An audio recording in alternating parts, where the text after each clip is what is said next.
सो हम फिर से अपना एक सेशन लेके आए हैं हिंदू का, जो कि आपका है 11th ऑफ फेब का। ठीक है। तो सर कुछ चेंजेस हमने देखे हैं। ठीक है। अभी तक जो हमने है कंटिन्यूअसली हम क्लास अपनी ले रहे हैं हिंदू की।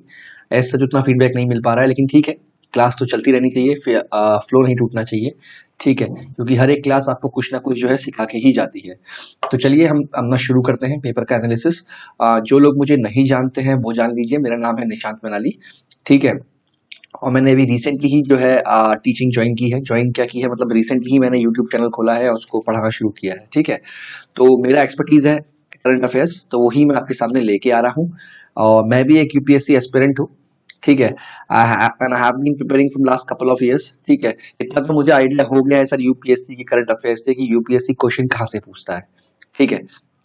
इस चीज की मुझ पे एक्सपर्टीज कह सकते हैं, या यही मेरा एक्सपर्टीज है यूपीएससी में, और इसी में मेरा हमेशा अपर हेड रहता है, वो है करंट अफेयर्स। ठीक है। तो चलिए सर, टाइम ना वेस्ट करते हुए सेशन शुरू करते हैं। तो देखिए सबसे पहली न्यूज जो आज की है, ये देखिए पेपर में इस फॉर्मेट में लाऊंगा। मतलब ये पेपर है हमारा हिंदू का डेली एडिशन, जो मैं आपको दिखा रहा हूँ। ठीक है। तो अपना पेपर हम आपको ऐसे दिखाएंगे, ये पीडीएफ फॉर्मेट में, और बाकी न्यूज जो है हम वहां पर डिस्कस कर लेंगे। ठीक है। तो देखिए क्या है, both side disengagement from Pangong lake area says China. ठीक है। अब सर देखिए, बहुत टाइम से चाइना इंडिया के बीच में विवाद चल रहा है जमीन को लेकर। ठीक है। चाइना इंडिया के बीच में बहुत टाइम से विवाद चल रहा है जमीन को लेकर, और ये विवाद सर अभी का नहीं है। ये विवाद आप समझ लीजिए कि ये मई से चल रहा है। ये विवाद चल रहा है आपका मई से। अब धीरे धीरे देखते हैं कि पहले डेवलपमेंट क्या हुआ है। ठीक है। मई से बहुत सारे आरोप लगे। किसी ने कहा कि चाइना जो है अपनी जो एलओसी थी उसको पार करके इंडियन साइड में आ गया है, और वेर इन लाइक कुछ एक्सपर्ट्स ने ये भी कहा था कि चाइना अपनी तरफ ही खड़ा है। ठीक है। बट जो बॉर्डर पे है लोग, वही जो है आपका एग्जैक्ट लोकेशन या एग्जैक्ट इंफॉर्मेशन प्रोवाइड कर सकते हैं। प्लस जो सैटेलाइट लोकेशंस आई थी उसमें भी ये पता लगा था कि चाइना ने कहीं ना कहीं हमारे एरिया में आके इन्फिल्ट्रेशन किया था और अपने कैंप्स और हैवी आर्टिलरी वहां पर डिप्लॉय की थी। ठीक है। तो अभी मई 5 से लेकर क्या क्या डेवलपमेंट हुआ है पहले हम ये देख लेते हैं, देन हम फर्दर बढ़ेंगे। ठीक है। पहले क्या हुआ है sir, May 5 2020 first major clash reported after Chinese mobilisation at Pangong so north bank, several soldiers injured in this shuffle। ठीक है। तो ये गन वाली फाइट नहीं थी, ऐसी शफल हुआ था, उसमें बहुत सारे सोल्जर्स जो है वो जख्मी थे, और ये कहां पर हुआ था, पेंगोंग सो के नॉर्थ में हुआ था। मैं पूरी लोकेशन आपको बताऊंगा, आप बिल्कुल बेफिक्र रहिएगा, सारी की सारी लोकेशन आपको पता होनी चाहिए, और वो मैं आपको बताऊंगा। अभी सिर्फ पेपर क्या कहना चाह रहा है वो देखते हैं, बाकी इसका एक्सप्लेनेशन थोड़ी देर में। और जो लोग मुझे अच्छी तरह जानते हैं कि जो मैं आपसे बोल रहा हूं वो बिल्कुल सच है, क्योंकि at the end of this news ये न्यूज आपको पूरी की पूरी आ चुकी होगी। ठीक है। फिर क्या हुआ, मई 5 से लेकर मई 15 तक क्या हुआ, ये पीएलए कहते हैं। ठीक है। जो है जो चाइना की आर्मी है, इसने क्या किया है, इंडियन आर्मी के साथ जो है क्लैशेस हुए हैं इसके। कहां पर, पेंगोंग शो लेक में, गलवान में, डेप्सांग में, सिक्किम में, and other points of the LOC. ठीक है। तो ये सारे लोकेशंस आपके लिए बहुत इंपॉर्टेंट हो जाती है। ठीक है। फिर जून 15 को क्या हुआ सर, 20 इंडियन सोल्जर्स, ठीक है, इन गलवान क्लैश, गलवान में लड़ाई हुई। लड़ाई एग्जैक्टली गन से नहीं हुई थी। लड़ाई क्या हुई थी कि बार्ब्ड वायर से जो है इंडिया के सोल्जर्स पे अटैक किया गया था। कुछ लोग बोल रहे थे कि ये प्लान अटैक था, जिसमें हमारे जो कर्नल साहब थे, एग्जैक्टली कर्नल थे या बहुत हाई रैंकिंग ऑफिशियल्स थे, मिस्टर बाबू, वो उसमें शहीद हुए थे। विद ऑल ड्यू रिस्पेक्ट, ठीक है, उनका बलिदान जो उन्होंने देश के लिए किया, इट इज मतलब अनपैरेलल्ड टू बी ऑनेस्ट। तो उनको इसके लिए इस बार अवार्ड भी दिया गया था। ठीक है। तो कुछ इंडियन सोल्जर्स जो है वो शहीद हुए थे। चाइना की तरफ से कितनी कैजुअलिटीज हुई थी इसका कोई पता नहीं था। ठीक है। जून 19 में क्या हुआ, उसके बाद प्राइम मिनिस्टर ने एक ऑल पार्टी मीटिंग बुलाई और उसमें कहा no one has transgressed India's border, India के बॉर्डर में कोई नहीं आया है। तो यहां पर एक गलत बयान हमारे हाई, या कह सकते हैं हेड ऑफ द स्टेट हम कह सकते हैं, ठीक है, उनकी तरफ से ऐसा बयान कि चाइना हमारे बॉर्डर पे नहीं आया है, कहीं ना कहीं इसने स्पेकुलेशन हटा दिया कि चाइना ने हमारा बॉर्डर क्रॉस नहीं किया है, और चाइना का पलड़ा यहां पर भारी कर दिया। ठीक है। फिर क्या हुआ सर, साउथ बैंक में दोबारा से इनकी लड़ाई हुई। ठीक है। साउथ बैंक में दोबारा इनके जो है क्लैशेस शुरू हुए, बट वहां पर क्या हुआ, इंडिया ऑलरेडी तैयार था और इंडिया ने वहां डोमिनेंट पीक्स में कब्जा कर लिया। ठीक है। फिर सितंबर 3 आया, ये मैं बात कर रहा हूं 2020 की। फिर सितंबर 3 आया, डिफेंस मिनिस्टर राजनाथ सिंह ने अपने चाइनीज काउंटर पार्ट से डिस्कशन किया, ठीक है। फिर 10 को क्या हुआ, एक्सटर्नल अफेयर मिनिस्टर जयशंकर ने अपने चाइनीज एफएम वांग यी से एक 5 पॉइंट रेजोल्यूशन डिस्कस किया, जिसमें कि कुछ डिसएंगेजमेंट प्लान थे जो जो ग्राउंड में कभी एग्जीक्यूट नहीं हो पाए, बट इन थ्योरेटिकल वो सब था। और इसके बीच में ना several round of talks between the top commander वो चलती रही, बट टू नो रिजल्ट, ठीक है। लेकिन आखिरी क्या हुआ, 24 जैन 2021 में, इस नए साल में 9th round of top commander talk हुई, जो कि 16 घंटे चली। और इसके बाद क्या डिसाइड हुआ कि हम सिर्फ पेंगोंग लेक में स्टेटस क्यों करेंगे बिफोर मई का। तो अभी न्यूज हमारी यही है कि जो ये स्टेटस क्यों, या जो हम कह सकते हैं अ सॉर्ट ऑफ डिसएंगेजमेंट, जो ये प्लान हुआ है, जो जिसके लिए दोनों आर्मीज जो है मानी है, इसमें सिर्फ इतना कहा गया है कि हम अप्रैल से पहले की पोजीशन मेंटेन करेंगे। कहां पर, सिर्फ पेंगोंग सो लेक में। अब इसको एक बार यहां पर पढ़ लेते हैं। Pre April 2020 positions, China and India have agreed to return to the pre-April 2020 positions, sources said. It means that China will vacate the finger area on the north bank of the lake. China जो है north area से finger area से हट जाएगा north Pangong में, and India will pull back from the advantageous position from the south bank. कुछ समझ में आया यहां क्या कहा था हमने? नॉर्थ में जब लड़ाई हुई इनकी, नॉर्थ में चाइना आगे बढ़ गया, लेकिन साउथ में क्या हुआ, इंडिया इस बार तैयार था, और इंडिया ने क्या किया, इंडिया ने पोजीशंस जो है डोमिनेट एडवांटेजियस पोजीशंस जो है साउथ में अपने पास होल्ड कर ली है। अब इसका थोड़ा मैप देख लेते हैं। मैप क्या है, देखिए इस कॉन्फ्लिक्ट से पहले इंडिया जो है बड़े आराम से फिंगर 8 तक, ये सब डिफरेंट डिफरेंट फिंगर्स हैं, या इनको कह सकते हैं डिफरेंट डिफरेंट रिचेज होती हैं आपकी, ठीक है। अब इंडिया जो है बड़े आराम से फिंगर 8 तक पेट्रोल किया करता था। इंडिया बड़े आराम से फिंगर 8 तक पेट्रोलिंग किया करता था, लेकिन क्या हुआ, और चाइना था यहां तक था, ठीक है। लेकिन फिर क्या हुआ, धीरे धीरे ये हुआ कि चाइना ने अपना प्रेजेंस बढ़ाया, और चाइना कहां तक आ गया, चाइना फिंगर 4 तक आ गया। चाइना कहां तक आ गया सर, चाइना फिंगर 4 तक आ गया, और इंडिया को इससे पीछे रहना पड़ गया, इंडिया को फिंगर 3 तक ही रहना पड़ गया, समझ रहे हैं। तो चाइना ने जो ये इतना सारा एरिया जो अपने अंडर लिया, ठीक है, क्योंकि इंडिया पहले भी यहां तक पेट्रोलिंग किया करता था और चाइना के कैंप यहां पर थे, लेकिन चाइना ने धीरे धीरे जो है पूरा एरिया ट्रांसग्रेस किया और कहां तक आ गया, फिंगर 4 तक आ गया, और इंडिया कहां तक सीमित रह गया, फिंगर 3 तक। तो ये मैं बात किसकी कर रहा हूं, ये मैं एग्जैक्टली बात किसकी कर रहा हूं, ये मैं बात कर रहा हूं आपकी, ये मैं आपकी एग्जैक्टली बात कर रहा हूं नॉर्थ पेंगोंग की। ये बात किसकी हो रही है, नॉर्थ पेंगोंग की, समझ रहे हैं। नॉर्थ पेंगोंग में अब क्या होगा, जो चाइना जो है फिंगर 4 तक आ गया था, अब चाइना जो है वापस आएगा अपनी ओल्ड पोजीशन में, जो कि क्या है, फिंगर 8।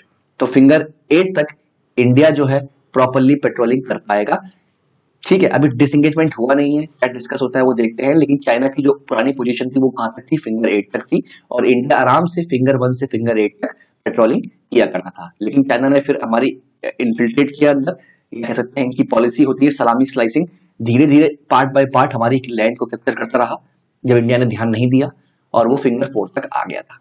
और सर कहा जाता है ना, ऐसा कहा जाता है कि फिंगर 4 में ना कुछ ऐसी हाइट्स है, फिंगर 4 में कुछ ऐसी हाइट्स हैं जो कि बड़ी ही एडवांटेजियस है। मतलब जैसे कि हमने मूवीज में देखा है कि हमेशा लड़ाई में एडवांटेज उसे होता है जो ऊंची हाइट में होता है, क्योंकि ऊंची हाइट से नीचे फायर करना बहुत आसान होता है, ठीक है। वेरइन लाइक अगर आप नीचे से ऊपर फायर कर रहे हैं, so it is pretty difficult for you to fire, ठीक है।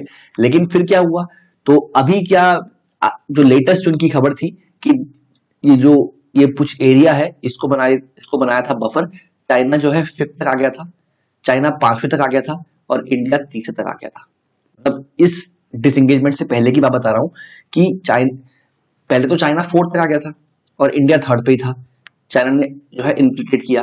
फिर उसके बाद क्या हुआ, एक एग्रीमेंट बैठा। इन्होंने कहा ठीक है, हम चार फिंगर जो है इसको बनाएंगे बफर जोन, जहां पर नो मिलिट्री जोन होगा, और हम लोग चले जाएंगे फिंगर 5 तक का, और इंडिया चले जाएगी फिंगर 3 तक का। ये डिसाइड हुआ था। तो इंडिया क्या है, इंडिया फिंगर 3 तक, चाइना फिंगर 5 तक, और बीच में जो फिंगर 4 का इलाका है वो बन जाएगा आपका क्या, नो मिलिट्री जोन और नो मैन जोन, या हम कह सकते हैं बफर जोन। लेकिन फिंगर 4 में बहुत सारी एडवांटेजियस पोजीशंस थी जो पहले इंडिया होल्ड करता था, और वो इंडिया के हाथ से फिसल चुकी थी। अभी देखिए डिसएंगेजमेंट प्लान आया है, तो अप्रैल पहले की जो पोजीशन में अगर चाइना रिस्टोर करता है तो चाइना फिंगर 8 से पीछे चला जाएगा, और ये सारी की सारी पोजीशन जो है इंडिया के हाथ में आ जाएगी, जो कि पहले भी थी। ठीक है, तो ये तो मैं बात कर रहा हूं नॉर्थ इसकी, नॉर्थ पेंगोंग की। ठीक है, ये देखिए फिंगर 1, फिंगर 2, फिंगर 3। ठीक है, ये पोस्ट थी हमारी, ये बेस था। फिंगर 4 तक देखिए चाइना आ गया था। चाइना ने एलएसी इसे माना था, और इंडिया एलएसी किसे मांगता था सर, इसे मांगता था फिंगर 8 तक का। और पहले चाइना का बेस कहां था, यहां था, समझ रहे हैं। और फिर धीरे धीरे उसने एक्वायर करते करते करते करते करते करते फिंगर 4 तक आ गया, और इंडिया का बेस कहां तक सीमित हो गया, पोस्ट इंडिया की यहीं तक ही थी। पहले भी इंडिया की पोस्ट यहीं पर ही थी, फिंगर 3 और फिंगर 4 के आसपास। लेकिन हम पेट्रोलिंग करने जो है फिंगर 8 तक जाते थे, उसे हम अपना ही इलाका मानते थे, समझ रहे हैं। तो ये 8 किलोमीटर जो है चाइना हमारी, एक तरह से कह सकते हैं ये हमारी अंदर आ गया था। ठीक है, लेकिन फिर बीच में क्या हुआ, चाइना फिंगर 5 तक गया, इंडिया फिंगर 3 तक गया, और बीच में बनाया एक बफर जोन। ठीक है, जिससे कि आर्मी का डायरेक्ट कांटेक्ट ना हो पाए। लेकिन अभी क्या हुआ है, डिसएंगेजमेंट प्लान हो गया है, तो चाइना अपना पुराना जो है पोजीशन तक जाएगा, जो कि कौन सी होगी, जिस एलओसी को इंडिया मानता है, और चाइना इसके पीछे चला जाएगा। ठीक है, तो आई गेस नॉर्थ पेंगोंग का पूरा कॉन्सेप्ट आपको समझ में आ गया है। अब हम साउथ में आते हैं। देखिए ये तो नॉर्थ हो गया। अब साउथ में क्या है ना सर, साउथ में देखिए कुछ ऐसे इलाके हैं, जब इंडिया जो था, देखिए यहाँ देखिए, नियर ब्लैक टॉप ये बात कर रहा है, a Chinese observation post on the ridge on the south bank of the Pangong Tso, approximately 25 kilometre from Chushul. Chushul में हमारा बेस है, यहाँ से 25 किलोमीटर दूर। ठीक है, क्या है यहाँ पर, चाइना के ट्रूप्स हैं। ठीक है, लेकिन क्या है, इसके काउंटर में इंडिया के पास एक मगर हिल है, और यहाँ पर एक और हिल है जिसका मैं नाम भूल रहा हूँ। ये दो हिल जो है इंडिया ने एक्वायर किए हैं, और ये दो ही जो है इंडिया पे एडवांटेजियस पोजीशन है, और ये पूरा जो गैप है ये भी इंडिया के हाथ में है, समझ रहे हैं। मतलब इन शॉर्ट, साउथ पेंगोंग में इंडिया की दावेदारी बहुत हाई है, क्योंकि सारी एडवांटेजियस पीस जो है, एक तो मगर हिल हो गया, और एक और हिल है, मैं एग्जैक्टली भूल रहा हूँ कौन सा हिल है। ये दोनों हिल पे जो है इंडिया एडवांटेजियस पोजीशन पे है। ठीक है, और ये हमारा बेस है ही। और ये स्पेंगुल लेक का जो ये आपका बीच का जो इलाका है पूरा, ये भी इंडिया के ही अंडर आया है। ठीक है, तो अभी क्या हुआ है, इंडिया जो है अपनी पोजीशन को जो है खाली करेगा, एडवांटेजियस पोजीशन को खाली करेगा, और जो इंडिया का प्री मई की जो पोजीशन थी, प्री अप्रैल कह सकते हैं, उसकी पोजीशन में वापस जाएगा, और चाइना भी जो है अपना नॉर्थ पेंगोंग से अपनी लोकेशन में वापस जाएगा। इससे क्या होगा, साउथ पेंगोंग में जो इंडिया का इन्फ्लुएंस था, या जो इंडिया की एडवांटेजियस पोजीशन जो थी, मेरिटियस पोजीशंस जो थी, वो इंडिया को छोड़नी पड़ेंगी। वेयर एज नॉर्थ पेंगोंग में क्या होगा, चाइना जो है अपना 8th फिंगर तक जाएगा, और फिंगर 4 जो कह सकते हैं कि बहुत ही एडवांटेजियस पोजीशन हम कहते हैं, वो इंडिया को मिल जाएगी। तो फिलहाल के लिए जो डिसएंगेजमेंट प्लान हुआ है, ये कहाँ प्लान हुआ है, सिर्फ पेंगोंग में प्लान हुआ है। और बाकी जो आपके कह सकते हैं कुछ और आपके इलाके हैं जो हम न्यूज़पेपर में देख सकते हैं, एक मिनट दीजिएगा, जैसे कि गलवान, दिपसांग, सिक्किम। ठीक है, गलवान, दिपसांग, सिक्किम, इन इलाकों में जो है, ठीक है, जैसे कि आपका ये हो गया गलवान, देपसांग, सिक्किम, इन सब में भी जो है लड़ाइयां हुई थी, लेकिन अभी इसमें आपका कोई डिसएंगेजमेंट नहीं है। तो क्वेश्चन अगर आता है कि डिसएंगेजमेंट कहां पर एग्री हुआ है, तो वो हुआ है पेंगोंग लेक पे। ठीक है, आई गेस पेंगोंग लेक का नॉर्थ और साउथ की थोड़ी लोकेशन हम देख चुके हैं, एटलीस्ट एक आइडिया आपको बन गया होगा कि एग्जैक्टली हो क्या रहा है। ठीक है, चलिए दूसरी खबर में आते हैं सर, जो इसकी जस्ट बगल में ही है। ये फ्रंट पेज की बात कर रहे हैं हम, डेली एडिशन की। देखिए Twitter must follow Indian law centre. देखिए ट्विटर और सेंटर का बहुत ही बड़ा विवाद चल रहा है, ये अभी से नहीं है, ये तब से है जब फार्मर्स के प्रोटेस्ट जो है वो इरप्ट हुए थे। ठीक है, ये तब से है जब से फार्मर के प्रोटेस्ट जो है वो इरप्ट हुए थे। अब थोड़ा हम इसके बारे में देख लेते हैं कि क्या इसका चक्कर है, कैसे कैसे हो सकता है। सर देखिए कल भी इसके बारे में हमने बात की थी, आज भी हम बात कर लेते हैं। अगर मैं बात करूं सर, अगर मैं बात करूं IT act 2000 section 69A, 69A of the IT act, ये ऐसा कहता है कि गवर्नमेंट जो है, अगर गवर्नमेंट को लगता है कि कोई इंफॉर्मेशन है, ठीक है, जो किसी एजेंसी के द्वारा या किसी इंटरमीडियरी के द्वारा, लेकिन क्या होना चाहिए, कंप्यूटर के थ्रू होनी चाहिए, कंप्यूटर सोर्स, एक ऐसी इंफॉर्मेशन जो देश की सोवरेनिटी, इंटीग्रिटी एंड सिक्योरिटी, एक ऐसी इंफॉर्मेशन जो देश की सोवरेनिटी, इंटीग्रिटी और सिक्योरिटी को खतरा पहुंचा सकती है अगर वो पब्लिक डोमेन में आए। ठीक है, इफ इन पब्लिक डोमेन। आपको समझ में आया मैंने क्या कहा? देखिए फॉर एग्जांपल एक ऐसी जानकारी जो मेरे जैसे पब्लिक के पास एक्सेसिबल हो, जिससे कि देश की सिक्योरिटी को, सुरक्षा को खतरा हो सकता है, इन सिंपल वर्ड्स।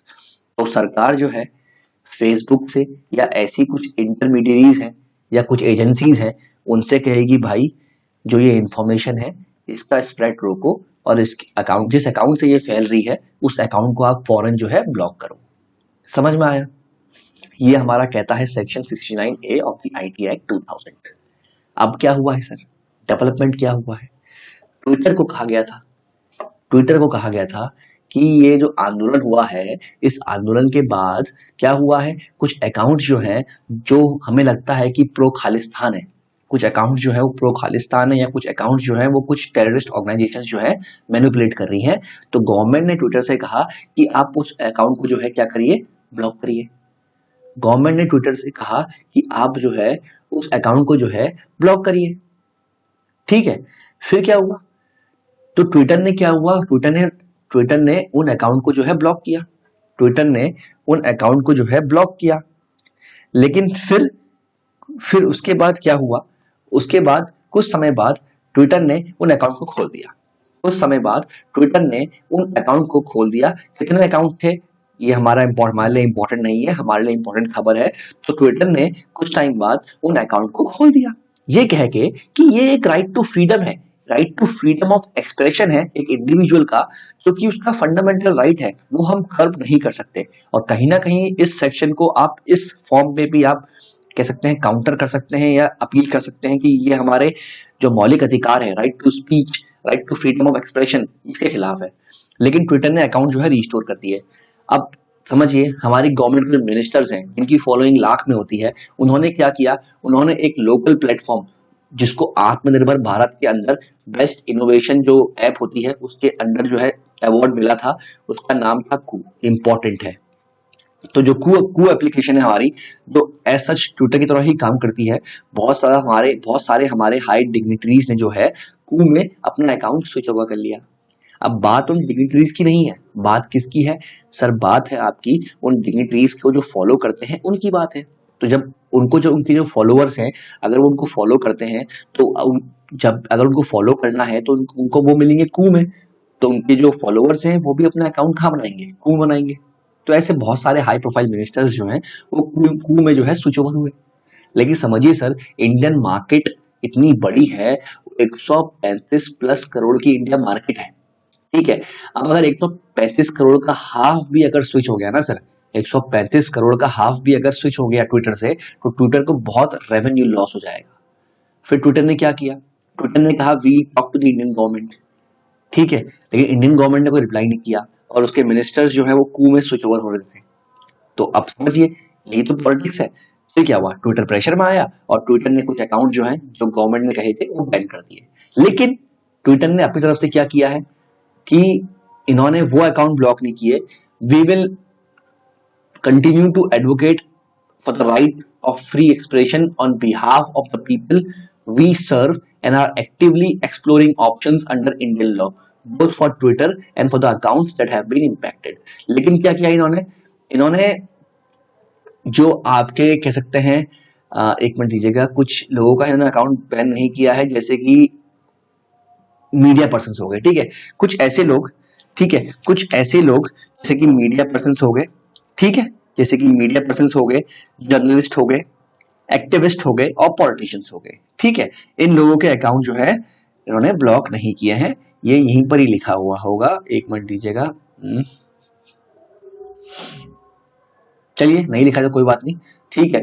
इन्होंने जो है, जो अकाउंट सेंटर ने कहे थे इन्होंने वो ब्लॉक कर दिए हैं, ठीक है, लेकिन इन्होंने मीडिया के अकाउंट ब्लॉक नहीं किए हैं। इन्होंने कहा है सर वो तो उनका बोलने का हक है, right to freedom of expression, तो कुछ अकाउंट को छोड़कर बाकी जो भी लिस्ट सेंटर ने दी थी इन्होंने उनको बैन किया है।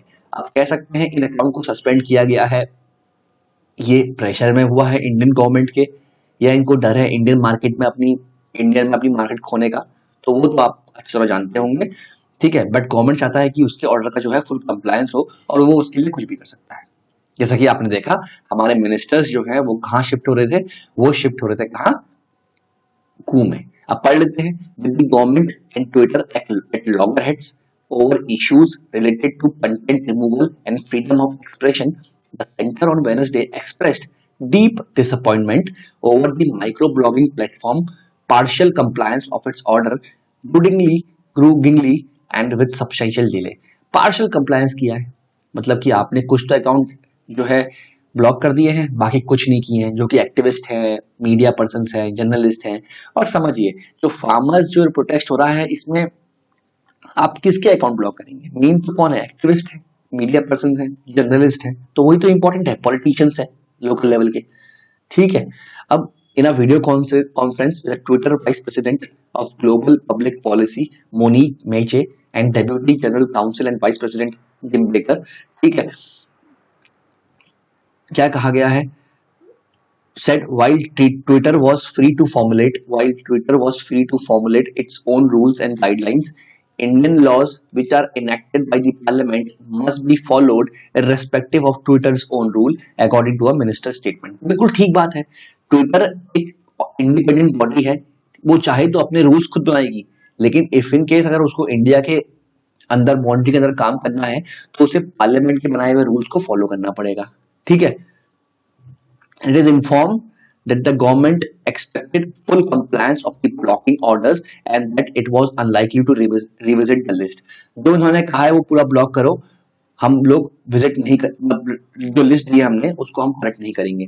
Twitter however said that no action has been taken against the accounts of media persons, journalists, activists and politicians। जो मैंने आपसे कहा, to do so we believe would violate their fundamental right to free expression under the Indian law। We inform MeitY Ministry of Information and Electronics and Information Technology of our enforcement actions today। The meeting follows a blog post by Twitter where it said it withheld a portion of the accounts identified in the blocking orders given by the government। अगर मान लीजिए government ने इतने order दिए हैं तो इसमें से इसने 2 एग्जीक्यूट कर दिए हैं, बाकी नहीं किए, क्योंकि ये अकाउंट किसका है, मीडिया पर्सन का है, ये अकाउंट किसका है, एक्टिविस्ट का है, ये अकाउंट किसका है, जर्नलिस्ट का है, ठीक है। तो बाकी जो 2 इसने ब्लॉक किए हैं वो इसलिए किया है क्योंकि वो शायद प्रो खालिस्तानी हो सकते हैं। तो गवर्नमेंट की लिस्ट का आधा कंप्लायंस तो किया है, आधा नहीं किया है, लेकिन गवर्नमेंट के लिए पूरा कंप्लायंस हमें करना पड़ेगा, ठीक है। अभी रुकिएगा sir, sorry for the disturbance, ठीक है। तो इस न्यूज में जो बेसिकली हमें जो क्रक्स है इस न्यूज में, ट्विटर और गवर्नमेंट की लड़ाई चल रही है, उससे फिलहाल हमें मतलब नहीं है। हमारा जो पॉइंट ऑफ क्रक्स इसमें यह है कि हमें ये गवर्नमेंट का जो आईटी एक्ट है 69A ये पूरा आना चाहिए, जो कि 2000 है, क्योंकि इसके से ही जो इस सेक्शन जो है 69A, इसके तहत ही गवर्नमेंट कोई ऐसी इंफॉर्मेशन जो कि फैल रही है सोशल मीडिया में या किसी इंटरमीडिएट में जो इंफॉर्मेशन फैल रही है जिससे देश की सुरक्षा, आंतरिक सुरक्षा या कह सकते हैं सोवरेनिटी, इंटीग्रिटी, ठीक है, इसमें कुछ दिक्कतें आ सकती हैं। अगर वो पब्लिक के सामने आए तो गवर्नमेंट उस इंफॉर्मेशन को रोक सकती है, और यही गवर्नमेंट कह रही है ट्विटर से कि हमारे पूरे ऑर्डर का आप पालन कीजिए। और गवर्नमेंट ने कुछ अकाउंट्स दिए थे जिससे कि वायलेंस, जो कि वायलेंस को भड़का रहे थे, लेकिन ट्विटर ने इन अकाउंट्स में से पार्शियल को ही ब्लॉक किया है, बाकी को नहीं किया है, ये कह के कि वो अकाउंट्स बाकी जो है वो मीडिया पर्संस के हैं, मीडिया आउटलेट्स के हैं और कुछ पॉलिटिशियंस के हैं, और अगर हम इनके अकाउंट्स ब्लॉक करेंगे तो इनका right to freedom of speech वो हम बैन करेंगे, वो हम रोक रहे हैं, और ये हम नहीं चाहते क्योंकि वो उनका मौलिक अधिकार है एज पर दी इंडियन लॉ। अभी देखिए आगे क्या होता है, गवर्नमेंट की तरफ से भी जो है रिप्लाई आएगा, तो इसको हम फॉलो करते रहेंगे। ठीक है, चलिए हम आगे बढ़ते हैं। ये दो न्यूज जो है हमारी पूरी हो चुकी है। ठीक है, अब हम तीसरी जगह पे आते हैं। ठीक है, एक मिनट दीजिएगा। ये एक न्यूज है आपकी, जो मोदी साहब ने जो है कहां पर कहा था, ये कहा था मोशन ऑफ थैंक्स जो होता है जो प्रेसिडेंट को देते हैं, उसके बाद कहा था Modi bats for reforms invite farmers for discussion again. इन्होंने कुछ नहीं कहा है, इनकी स्पीच में समझाऊं आपको। जब ये मोशन ऑफ थैंक्स दे रहे थे, डिबेट दे रहे थे किसको, प्रेसिडेंट को, तो इन्होंने कहा कि अभी भी हमारी जो सरकार है, समझिए सुनने की कोशिश कीजिए, इन्होंने कहा अभी भी जो हमारी सरकार है वो जो है पूरा का पूरा समर्थन करती है फार्मर्स का, और अगर उनको लगता है कि कोई डिबेट हो सकती है तो हम आज भी टेबल में बैठने के लिए तैयार हैं और फार्मर्स से डिबेट करने के लिए तैयार हैं। ठीक है, ये इन्होंने आश्वासन दिया। ठीक है, इन्होंने ये कहा, ठीक है, कि हम लोग जो है ना, हमें मेरी जो इन्होंने कहा कि जो हमारी सरकार है वो प्रोग्रेसिव है। हमने जो है एमएसपी, अगर आप बात करते हैं एमएसपी की, ठीक है, अगर ये कह रहे हैं कि अगर आप बात करते हैं एमएसपी की, ठीक है, अगर आप बात करते हैं एमएसपी की, तो इन्होंने कहा एमएसपी हमने दिया, हमने पैसे भी एलोकेट किए हैं, मंडी एक भी बंद नहीं हुई, ठीक है, एक भी मंडी बंद नहीं हुई, ठीक है, प्रोक्योरमेंट हम कर रहे हैं। तो समझिए कि ये सब तो रहेगा रहेगा, इसके अलावा फार्मर्स के पास ऑप्शंस खुल जाएंगे इजी मार्केट एक्सेस के लिए। इसके अलावा फार्मर्स पे ऑप्शन खुल जाएंगे इजी मार्केट एक्सेस के लिए। ये तो सर है ही उस पे ऑप्शन, अल्टीमेटली अगर वो चाहे तो उसका अनाज तो ये खरीदेंगे, कौन खरीदेंगे, एफसीआई खरीदेगी उसका अनाज। लेकिन इसके अलावा अगर फार्मर्स पे और मार्केट के ऑप्शन आ रहे हैं तो कहीं ना कहीं ये प्रोग्रेसिव स्टेप है ना। आप वही पुरानी मेंटेलिटी में जी रहे हैं, जब फार्मर्स के पास कोई ऑप्शन नहीं है, उसको मंडी में जाके ही सामान बेचना है, मंडी में चाहे कितने कार्टल्स बन जाए, उसको एमएसपी मिल रहा है नहीं मिल रहा है, लेकिन वो अपना सामान मंडी में ही जाके बेचेगा। और एग्जैक्टली फार्मर मंडी में जाता भी नहीं है सर, मंडी में जाता है कौन, बड़ा फार्मर। ठीक है, तो अब ये कह रहा है कि जो फार्मर्स हैं हमारे, अगर उनके पास ऑप्शन है, वो मंडी में नहीं जाना चाहते, वो डायरेक्ट किसी से डील करना चाहते हैं, तो वो भी कर सकते हैं सर। तो ये उनके ऑप्शंस के ऊपर है, और एमएसपी या मंडी सिस्टम या प्रोक्योरमेंट जो हम करते हैं ये बंद नहीं हो रहा है, ये चलता रहेगा, ऐसा मोदी साहब ने यहाँ पर कहा है। ठीक है, इसके अलावा इन्होंने एक और चीज क्लैरिफाई की है। इन्होंने एक टर्म दिया था अपनी स्पीच में, आंदोलन जीवी।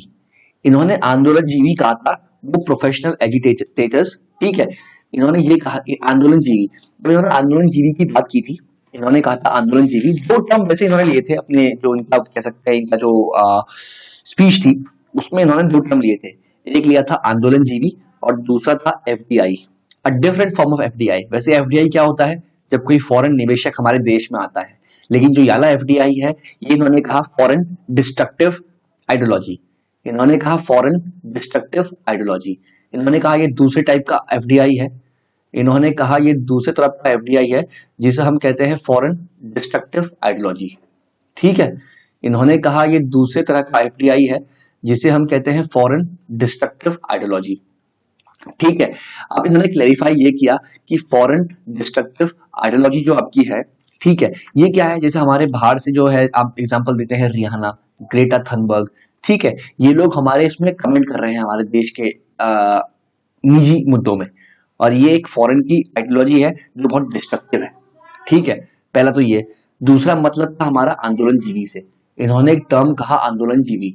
ये क्या है, इन्होंने कहा आंदोलन जीवी वो लोग हैं या ये वो पैरासाइट है जो हर एक आंदोलन में हिस्सा लेते हैं, जो हर एक आंदोलन में हिस्सा लेते हैं, चाहे वो पर्दे के पीछे से रहे चाहे पर्दे के आगे रहे, और यही आंदोलन जीवी होते हैं जिसकी वजह से वायलेंस भड़कती है। और इन्होंने क्लैरिफाई किया कहां पर, राज्यसभा में, जब इनके इस वर्ड को लेकर फार्म यूनियंस ने जो है कहा कि ये गलत है, आप ये गलत शब्द यूज कर रहे हैं, तो इन्होंने आंदोलन जीवी वर्ड को क्लैरिफाई किया। इन्होंने कहा जो आंदोलन फार्मर्स कर रहे हैं, रियल फार्मर्स जो आंदोलन कर रहे हैं, वो असली में है आंदोलनकारी, वो है आंदोलनकारी। लेकिन जो लोग पर्दे के पीछे खड़े हैं, और जो लोग वायलेंस कर रहे हैं वो है आंदोलनजीवी। तो इन्होंने आंदोलनजीवी और आंदोलनकारी में अंतर समझाया। इन्होंने कहा आंदोलनकारी कभी भी जो है टेलीकॉम के टावर नहीं तोड़ेंगे, वो कभी भी टोल प्लाजा को कब्जा नहीं करेंगे, वो कभी भी वायलेंस नहीं करेंगे। ये कौन कर सकता है? ये वो आंदोलनजीवी करेंगे, जो कि वो कीड़े हैं जो कि हर एक प्रोटेस्ट में पार्ट लेते हैं। ठीक है, चाहे वो पर्दे के पीछे हो चाहे पर्दे के आगे हो, उनका सिर्फ एक ही मोटिव है कि करंट गवर्नमेंट को की पोजीशन को जो है, उसकी इमेज को जो है मेलाइन करना, हमारे देश की इमेज को नीचे गिराना और वायलेंस करना, पब्लिक प्रॉपर्टी का नुकसान करना। तो तीन टर्म है, आंदोलनजीवी, एफडीआई फॉरेन डिस्ट्रक्टिव आइडियोलॉजी और आंदोलनकारी। आप याद रखिएगा, मोदी जी की स्पीच है तो आपके लिए ऑटोमेटिकली ये इंपॉर्टेंट हो जाती है। ठीक है सर, समझ में आ गया, आगे बढ़ते हैं। ठीक है, ये तीन वर्ड अगर नहीं समझ में आए तो मैं यहाँ आपके लिख देता हूँ तीन वर्ड। ये तीन वर्ड सर कौन कौन से हैं? ये तीन वर्ड आपके पास कौन कौन से हैं? एक है आंदोलन जीवी, ठीक है, एक है आंदोलनकारी, एक है क्या? एफडीआई फॉरेन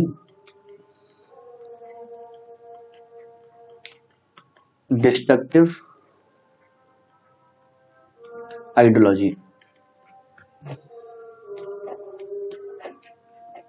ठीक है, चलिए, तो ये तीन टर्म आपके क्लियर हो चुके हैं। हम उम्मीद करते हैं कि ये तीन टर्म आपके क्लियर हो चुके हैं।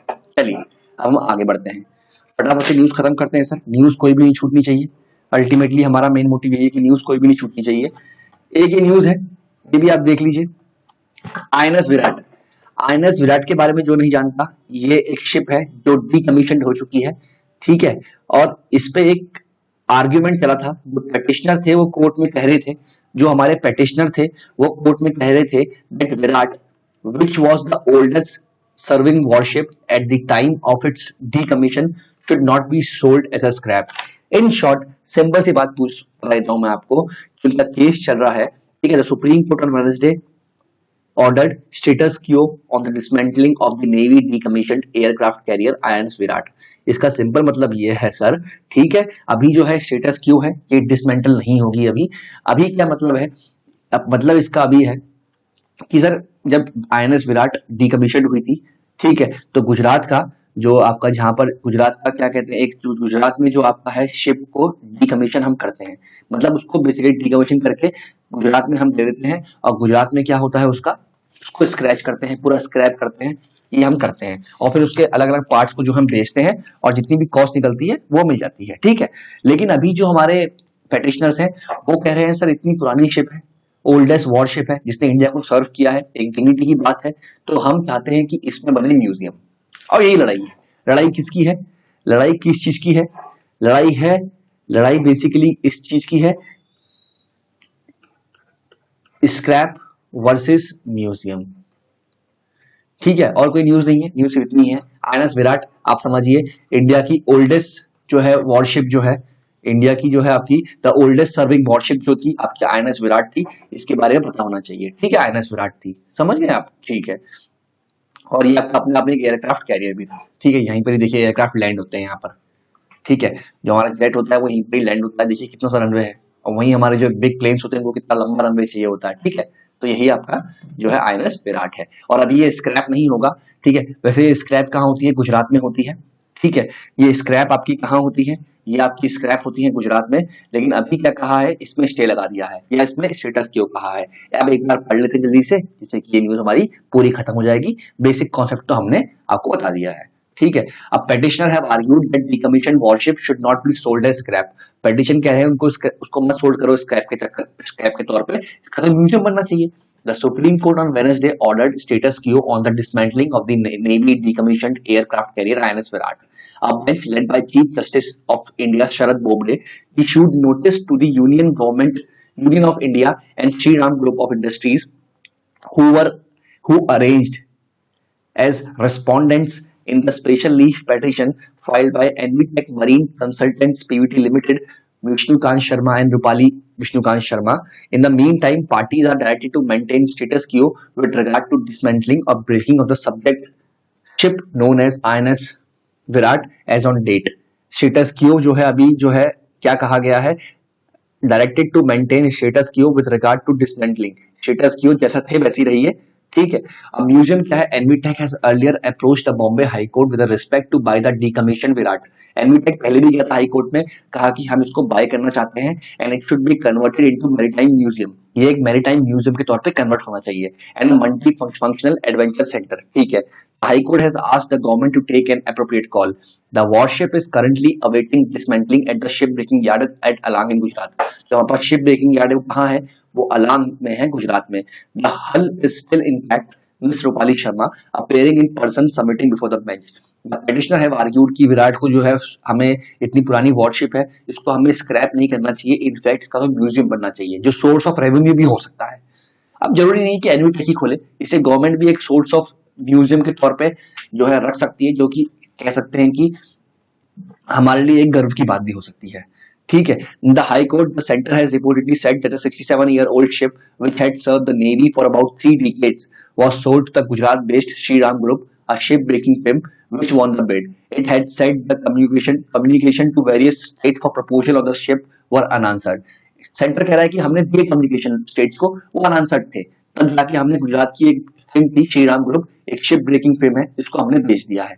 The government, it was reported, has suggested in high court that the petitioners could approach the Shriram group with a proposal to purchase the ship. अब गवर्नमेंट भी ठीक कह रही है, गवर्नमेंट कह रही है कि अगर आपको उसका बनाना है क्या, अगर आपको बनाना है उसका म्यूजियम, तो आप क्यों ना श्रीराम ग्रुप से ही खरीद लो, क्योंकि उसको तो हम बेच चुके हैं और हमने बिडिंग की है, अनफेयर नहीं है, हमने बिडिंग की है, श्रीराम ग्रुप जो है हाईएस्ट बिडर था, उसने वो खरीद ली। अगर आपको दिक्कत है तो आप जाके श्रीराम ग्रुप से खरीद लीजिए। अभी सुप्रीम कोर्ट ने क्या किया है, स्टेटस क्यों बनाया गया है। और अगर आप मेरा इंडिविजुअल व्यू लेंगे तो मैं तो यही सोचता हूँ कि जो है ये आपका एनवीटेक है, एनवीटेक को डायरेक्टली जो है श्रीराम ग्रुप से बात करनी चाहिए और एक अच्छा उनको एक ऑफर देना चाहिए, जिससे कि ये शिप जो है वो खरीद सके और इसको म्यूजियम के तौर पे जो है आप प्रपोज या प्रोजेक्ट कर सके, और ये बहुत ही कॉमर्शियल वे से भी और बहुत ही मनी मेकिंग भी हो सकता है, और प्लस हमारी कल्चर हिस्ट्री के लिए भी बहुत इंपॉर्टेंट है, ठीक है, जिससे कि लोग जानेंगे कि हमारे लोग शिप में कैसे रहते हैं, ठीक है। चलिए, ये न्यूज भी हमारी पूरी भी। तो हमारा हिंदू का जो है पहला पेपर ऑलमोस्ट, पहला जो पेपर है, जो पहला पेज है वो ऑलमोस्ट खत्म हो गया है, ठीक है। जो पहला पेज है वो ऑलमोस्ट खत्म हो गया है। मुझे आप 1 मिनट दीजिएगा।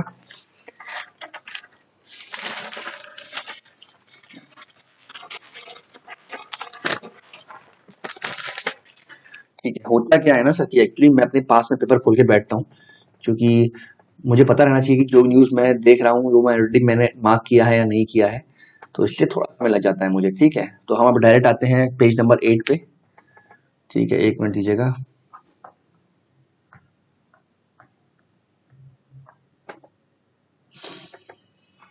थोड़ा मुझे समय दीजिएगा।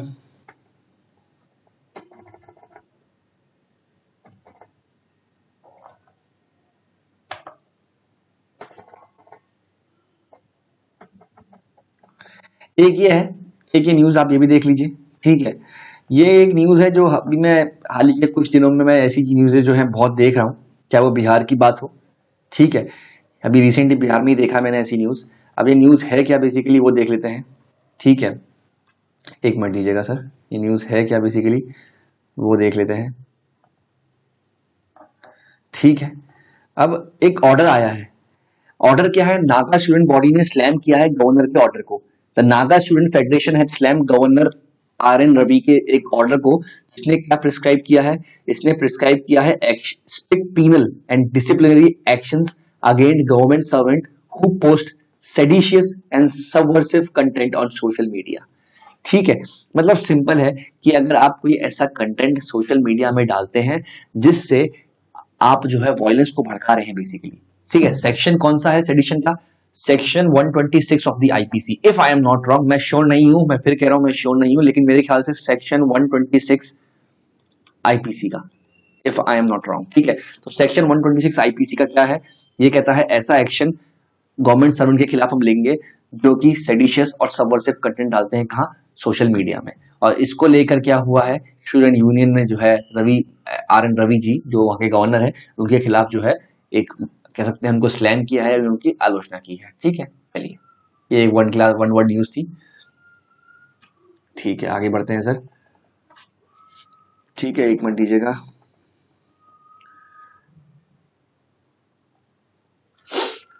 थोड़ा समय दीजिएगा सर, थोड़ा लोड होने में समय लगा रहा है, पता नहीं क्यों लगा रहा है, इस टाइम इसको समय लगाना था।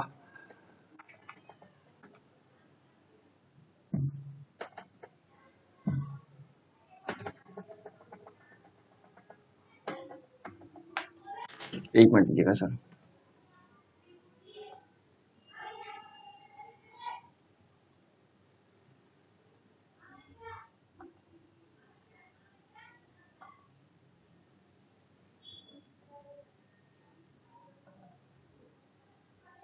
ठीक है, चलिए हम आ गए अपनी साइड में। देखिए डिसएंगेजमेंट की हमने बात कर ली है, तो ये न्यूज तो हम नहीं पढ़ेंगे, ये न्यूज हम ऑलरेडी पढ़ चुके हैं, ठीक है, इसकी तो हम बात कर चुके हैं, तो ये न्यूज आई गेस हमारे काम की अभी नहीं है, क्योंकि ये हम ऑलरेडी देख चुके हैं, ठीक है, कि क्या क्या हुआ है ये देख लीजिए, यहाँ लिखा भी है, ये आप देख लीजिए यहाँ क्या लिखा है। While China has insisted on a focus on the South Bank, where India in late August moved to occupy strategic heights, बताया मैंने आपको, साउथ पेंगोंग में, in response to the PLA transgressions in May in the north of the lake। North में PLA आगे आया finger four तक, south में India ने अगस्त में जो है कुछ स्ट्रेटेजिक हाइट्स जो है उसको ऑक्यूपाई कर लिया है, और ये जो हो रहा है डिसएंगेजमेंट ये पेंगोंग में ही हो रहा है। इंडिया अपनी स्ट्रेटेजिक हाइट से नीचे आएगा, और वहीं जो आपका PLA है वो जो है फिंगर फोर से पीछे जाएगा, कहां तक, फिंगर एट तक, ठीक है। एक सर न्यूज है, ये इंपॉर्टेंट न्यूज है, एनवायरमेंटल एस्पेक्ट से बहुत ही इंपॉर्टेंट न्यूज है, इसको कवर कीजिएगा, ये बहुत ही इंपॉर्टेंट न्यूज है एनवायरमेंटल, और ऐसे केसेस हमें आजकल सामने आ रहे हैं। ये केस क्या है सर, समझिए, ये पहले समझिए कि ये केस क्या है। ये केस कुछ नहीं है, ठीक है, कि एक फर्नेस ऑयल, ठीक है, एक कंपनी है, केरला की स्टेट ओल्ड कंपनी है, केरला की स्टेट ओल्ड कंपनी है जिसका नाम है TTE लिमिटेड, ठीक है। अब ये कंपनी जो है आपकी, ठीक है, ये जो आपकी कंपनी है, अब देखिए, an emergency clean up launched was launched along the coast on Wednesday to mitigate the fallout of furnace oil leak into the sea from the Kerala government undertaking Travancore titanium products at Kochuveli near state capital। Kochuveli state capital के पास एक company थी जिसका नाम है Travancore titanium products, जो कि state own company है Kerala government की। इससे क्या हुआ, इसका जो फर्नेस ऑयल था, जो इसका फर्नेस ऑयल था, वो कहाँ, एक सीवेज में लीक कर गया, वो कहाँ, एक सीवेज में लीक कर गया, और ये सीवेज कहाँ खुलता है, सी में खुलता है, तो अल्टीमेटली क्या हुआ, सी पे पूरा ऑयल जो है वो लीक कर गया, ठीक है। न्यूज इतनी इंपॉर्टेंट नहीं है, इंपॉर्टेंट क्या इसके इम्पैक्ट क्या हो सकते हैं। अगर देखिए ये हो गया तो इससे क्या होगा, एनवायरमेंटल को खतरा है, एनवायरमेंट को खतरा है। दूसरा क्या है, फिशेस को खतरा है, ठीक है, जितने भी सी एनिमल्स हैं, आप कह सकते हैं जितने भी सी एनिमल्स हैं उन्हें खतरा है, ठीक है। सी वीड्स कह सकते हैं, इफ इन केस अगर होती है, सी वीड्स को खतरा है, प्लस क्या कह सकते हैं हम, कोरल रीफ को खतरा है, जो हाई बायोडाइवर्सिटी का होता है कोरल रीफ, उसे खतरा है। देखिए इसके एनवायरमेंटल कितने एस्पेक्ट है, फिशेस मर जाती हैं सर, जो आपके अलग सी एनिमल्स होते हैं फिशेस के अलावा, उनको भी हार्मफुल है। सीवीड्स, सीवीड्स क्या है, ये कॉन्सेप्ट अच्छा है, हम सी में जो है फार्मिंग करते हैं, इसको खतरा है। कोरल रीफ, कोरल रीफ जो सी के बगल में ही होते हैं, ठीक है, ये जो है फिशेस को बहुत जो है बायोडाइवर्सिटी प्रोवाइड करते हैं, फिशेस को, इनकी लाइफ को खतरा है। तो इसके बहुत सारे इन्वायरमेंटल एस्पेक्ट है, और समझिए इनसे जुड़ा है हमारा आदमी जो कोस्ट के पास रहता है, जिसका लाइवलीहुड इस पे ही डिपेंड करता है, समझ में आ रहा है। फिशेस को पकड़ते हैं, बेचते हैं, तो जो आदमी कोस्ट के आसपास रहता है, या जो सोसाइटी है कोस्ट के आसपास, उसका लाइवलीहुड ही डिपेंड करता है किस पे, फिशेस पे। और जिस तरह से ये फर्नेस ऑयल जो है 5000 लीटर जो है आपका, जो 5000 लीटर है, जो किस में लीक हुआ है, जो इस बीच में जो लीक हुआ है, इससे क्या होगा, इससे ये होगा, कुछ समय के लिए गवर्नमेंट ने यहाँ फिशिंग बैन कर दी है, कुछ समय के लिए गवर्नमेंट ने यहाँ फिशिंग बैन कर दी है, ठीक है। अब जब गवर्नमेंट ने यहाँ फिशिंग बैन की है कुछ समय के लिए, तो इससे क्या होगा, जो हमारे फिशेस हैं, जो हमारे फिशिंग कम्युनिटी है, बहुत सारी मात्रा में होती है, उसकी लाइवलीहुड में इंपैक्ट आएगा। और the leak was reportedly discovered, और ये फिशेस नहीं देखा था कि ये लीक हुआ है, एंड अब वो डिमांड कर रहे हैं कि जल्दी से मेजर्स किए जाए जिससे ये क्लीन अप हो जाए और हम लोग दोबारा से फिशिंग कर सके। बट डर एक ये भी है कि इस ऑयल से ना सर, ऐसा नहीं है कि आप इसको क्लीन कर देंगे और कोई इंपैक्ट नहीं रहेगा, इस ऑयल का फिशिंग एक्टिविटीज में लॉन्ग टर्म इंपैक्ट रहने वाला है। और इसको लेके गवर्नमेंट ने क्या किया है, ये आज की न्यूज है, अब गवर्नमेंट ने थ्री मेंबर पैनल बनाया है। गवर्नमेंट ने 3 मेंबर पैनल बनाया है किस लिए? प्रूव करने के लिए कि ये लीक कैसे हुआ है, किसकी नेग्लिजेंस से हुआ है, ठीक है। और 10 दिन में इसे रिपोर्ट सबमिट करनी है, 10 दिन में इसे रिपोर्ट सबमिट करनी है, ठीक है। और ये भी कहा है कि आप कंपनसेशन दो, एक डिमांड है, ऐसा नहीं है, ये डिमांड कुछ स्टेक होल्डर से आ रही है कि आपको कंपनसेट करना चाहिए किसे? जो फिशर्स हैं उन्हें कंपनसेट करना चाहिए, क्योंकि आप जो है उनके लाइवलीहुड को आपने इंपैक्ट किया है, ठीक है। और इसके अलावा 10 डेज में रिपोर्ट सबमिट करेंगे, समझ गए? इतना हम समझ चुके हैं। और नेवी के 2 एयरक्राफ्ट, नेवी के 2 जो है, एक शिप है नेवी का C441, ये एक शिप है नेवी का जो वहां पर सर्वेलेंस कर रहा है, और दूसरा जो एयरक्राफ्ट है उसका नाम है आपका डॉर्नियर एयरक्राफ्ट, ठीक है। ये नेवी के वहां शिप्स और एयरक्राफ्ट जो है डिटेल्ड है। मैं दोबारा बोल रहा हूं, केरला में क्या हुआ है, ट्रेवनकोर टाइटेनियम प्रोडक्ट्स लिमिटेड जो है, वहां का एक पाइप से जिससे फर्नेस ऑयल जाता था, वो पाइप जो है लीक कर गया, जिससे जो फर्नेस ऑयल है वो आसपास के जो सीवेज में है वहां गिर गया। और वो सीवेज कहाँ खुलता है? वो सीवेज खुलता है आपका नदी में। और नदी में क्या हुआ है? नदी में वो ऑयल जो है कोस्ट पे वो ऑयल जो है वो फैल गया है। इससे क्या हुआ है? वहां के फिशेस को इंपैक्ट आया है, जितना भी सी एनिमल है उसे इंपैक्ट आया है, सी वीड्स इफ इन केस है उसको इंपैक्ट आने वाला है, कोरल रीफ्स को इंपैक्ट आएगा, और अल्टीमेटली इसका इंपैक्ट कहां दिखेगा? ह्यूमन की लाइफ में दिखेगा। कौन सा ह्यूमन? जो वो ह्यूमन जो फिशेस के ऊपर अपनी जीविका के लिए जिंदा है, मतलब उसकी जीविका ही फिशेस है, या वो फिशेस को खाता है या वो फिशेस को बेचता है, उसका लाइवलीहुड जो ही है फिशेस है, तो उसका जो है लाइवलीहुड में इंपैक्ट आएगा। और गवर्नमेंट ने प्रोएक्टिवली 3 मेंबर्स पैनल का गठन किया है जो प्रूव करेगा कि ये गलती किसकी तरफ से हुई है, ठीक है। और 10 दिन में रिपोर्ट सबमिट करेगा। और बाकी कुछ स्टेक होल्डर से ये डिमांड आ रही है कि इन कुछ दिनों में जो हमारे फिशर्स हैं जो कमा नहीं पाएंगे, जो कंपनी है वो उसको कंपनसेट करे, ठीक है। और C441 नेवी का कोस्ट गार्ड का, और डॉनियर एयरक्राफ्ट जो है कोस्ट गार्ड का वहां पर सर्वेलेंस कर रहा है, ठीक है। तो आई गेस ये न्यूज़ आपको समझ में आ गई है। चलिए हम आगे बढ़ते हैं सर, ठीक है। आगे कोई अच्छी न्यूज है इसमें जो हमने टिक की है? हाँ, ये एक न्यूज है सर, ठीक है। ये कुछ नहीं है, मैं एक मतलब कह सकते हैं 1 लाइन न्यूज है, ठीक है, पता होना चाहिए आपको। अजीम प्रेमजी यूनिवर्सिटी जो है, ठीक है, इन्होंने क्या किया है? इन्होंने एक सर्वे किया है। सर्वे में कहा है कि students study says 92% of students from class 2 to 6 have lost at least one specific ability in languages, ठीक है। मतलब क्या है? School closure led to loss in foundational activities. अब सर बात आती है फाउंडेशनल एक्टिविटीज होती क्या है? पहले तो ये है सर, फाउंडेशनल एक्टिविटीज वो होती है ना, फॉर एग्जांपल मानिए are those that form the basics for further learning, मतलब that forms the basics for further learning. मैं फर्स्ट क्लास में था, मैंने एबीसीडी सीखी, मैं फर्स्ट क्लास में था, मैंने एबीसीडी सीखी। बिना एबीसीडी सीख के क्या मैं थर्ड क्लास में सेंटेंस बना सकता हूं? वर्ड को पढ़ सकता हूं? मैं नहीं पढ़ सकता। उसके लिए मुझे बेसिक्स क्या आना चाहिए? मुझे एबीसीडी आनी चाहिए। तो वो ही क्या होती है? फाउंडेशनल एबिलिटीज होती हैं। For example, the researchers noted that the grasp of concept in knowledge and mathematics during primary school years form the basics of a student for the learning in all subjects. Some examples of foundation abilities कैसा है? Reading a paragraph, comprehension, addition and subtraction. अब मानिए अब मैं first class में ही addition करना या 1 digit या 2 डिजिट जो है नंबर पढ़ना, अगर मुझे वही नहीं आता है तो मैं क्या एडिशन सब्सट्रैक्शन कर पाऊंगा? और अगर मुझे एडिशन सब्सट्रैक्शन ही नहीं आता है तो क्या मैं आगे बढ़ पाऊंगा? नहीं। ये मेरी फाउंडेशनल चीज है, एबीसीडी क ख ग, ये सब फाउंडेशनल है, जो बेसिक्स है। बेसिक्स क्या है? बेसिक्स हमें आने चाहिए, बेसिक्स जो है वो हमें आने चाहिए हमारी एबिलिटीज को हॉर्न करने के लिए। ये सिर्फ फाउंडेशनल है, और बच्चा जो है फर्स्ट सेकंड थर्ड क्लास में से यही सीखता है, बेसिक्स, ठीक है। और ये स्टडी हुई है कि 92% स्टूडेंट जो है उनके फाउंडेशनल एबिलिटीज में जो है कमी आई है ड्यू टू दी लॉकडाउन। ये इतनी न्यूज थी, इसके अलावा इसमें कोई न्यूज खास है नहीं, ठीक है। चलिए हम आगे बढ़ते हैं।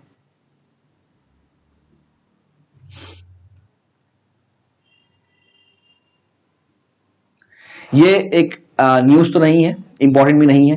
कुछ दिन पहले अभी आपने वीके सिंह साहब का जो है बयान देखा था, जो हमारे फॉर्मर आर्मी जनरल हैं, और अभी जो मिनिस्टर भी हैं, बयान क्या था इनका, इन्होंने कहा था कि हम कह रहे हैं कि चाइना हमारी टेरिटरी में आके ट्रांसग्रेस कर दिया है या हमारी टेरिटरी में आके स्क्वाट कर रहा है, बैठा हुआ है, लेकिन ऐसा नहीं है।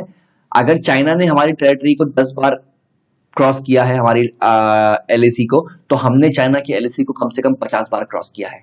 ये कहना था वीके सिंह साहब का। ये इसलिए कह रहे थे, ये कह रहे थे एक प्रॉपर लाइन नहीं है, ठीक है, तो हम कभी जो है इस लाइन के आगे चले जाते हैं, जो चाइना मानता है, जो हम मानते हैं हम उसके आगे चले जाते हैं। एक प्रॉपर लाइन जो है डिमार्केट नहीं हुई है।